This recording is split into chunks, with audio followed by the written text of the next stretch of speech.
Buenas compañeros y profesor. Hoy día vamos a resolver un problema que se nos fue dado en clase. En este circuito debemos encontrar el valor de tensión y de corriente de la fuente de color azul. Para esto se nos entregan los datos de que la corriente es de 2 y 4 amperes en distintas ramas del circuito. Este problema lo vamos a resolver usando dos métodos distintos y luego comprobaremos nuestros resultados usando análisis de potencia. Originalmente nos encontramos con el circuito visto anteriormente. Ahora, por razones de cálculo, lo simplificaremos a esta versión equivalente.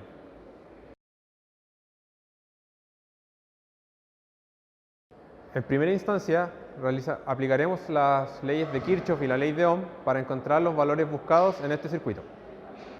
En primer lugar, para resolver este ejercicio, aplicaremos la ley de Kirchhoff de voltaje en la malla exterior del circuito. Y a su vez, aplicando la ley de Ohm en cada uno de los elementos, obtenemos la siguiente expresión.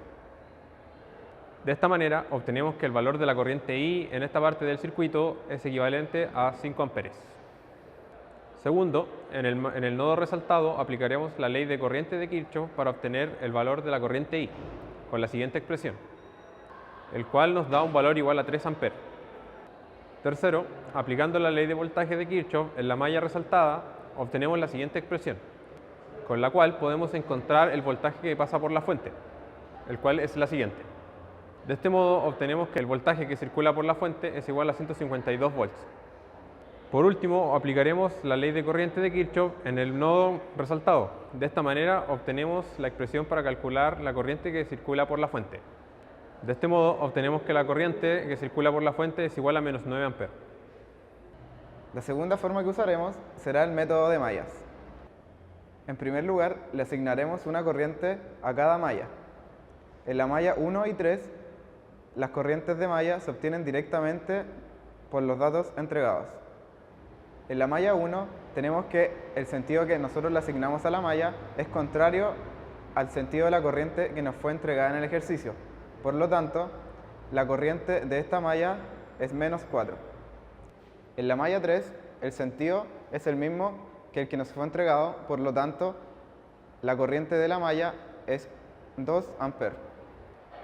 En segundo lugar, aplicaremos la ley de Kirchhoff de voltaje, lo cual nos queda en la siguiente expresión.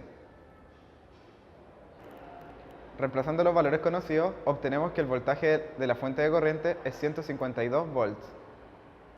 En tercer lugar, aplicaremos la ley de Kirchhoff de voltaje en la malla 2, lo cual nos queda en la siguiente expresión. Reemplazando los valores conocidos, obtenemos que la corriente de la malla 2 es 5 amperes. En cuarto lugar, sabemos que la fuente de corriente está afectada por la corriente de la malla 1 y 2, lo cual nos queda expresado de la siguiente manera. De esta expresión, y reemplazando los valores conocidos, obtenemos que la corriente de la fuente es menos 9 amperes. Para comprobar los resultados que obtuvimos, usaremos el teorema de Telequin, que dice que la suma de las potencias de cada elemento del circuito debe ser 0.